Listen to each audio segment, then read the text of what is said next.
It's great to bring it back to New York. I'm really happy that the musical's back, that Jonathan's music and lyrics get to be heard. A new group of wonderful, talented people get to inhabit those characters. What was great was the opportunity to put a new company together, which I haven't done in a while. And knowing how one casting decision affects another, it's a wonderful puzzle you're putting together. I'm lucky enough in my short career to have been successful enough to attract new work and original material, and this is the first time I've really had to combat that expectation thing that happens, where people, you know, have a lot of ideas about what the show should and will be like. I feel so fortunate to be a part of those two shows, In the Heights and Wrecked, because both of them were written for a reason, and both of them were written out of heart, and something that's so guttural that you can't sing any songs other than from the heart, other than from your spirit, and totally bring yourself to it.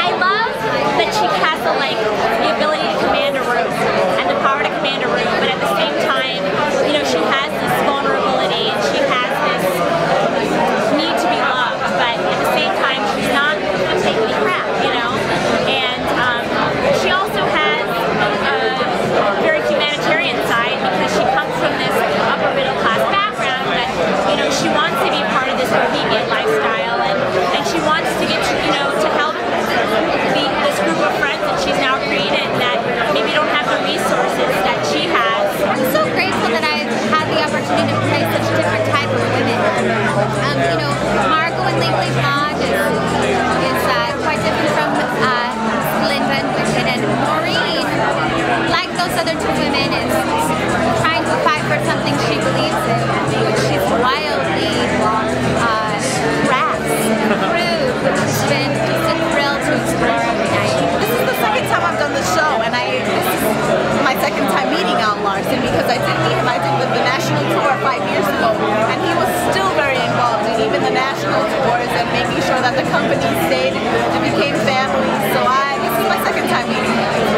I was 12 through 14, one of those ages, and I went to go see the movie, and it was with my father, and I saw Angel on the movie, and I was like, Dad, that's me. That's me. So. Did you know did you know at the beginning that was the part you wanted to play?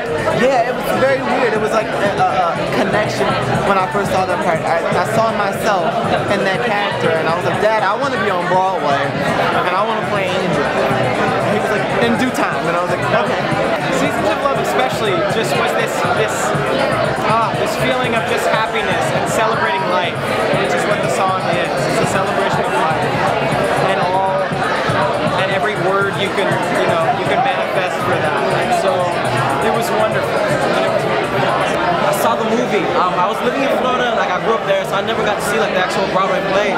And it came on TV one day, and I was just like, I first of all fell in love with the music, fell in love with the characters and the story, but then I also grew up in Newark, New Jersey, so in the late 80s, early 90s when I was a kid, witnessing some of the chaos that was this area in that time period, losing people to AIDS, losing people to all kind of things and that kind of struggle, and it's just it kind of brought me way back to that time period.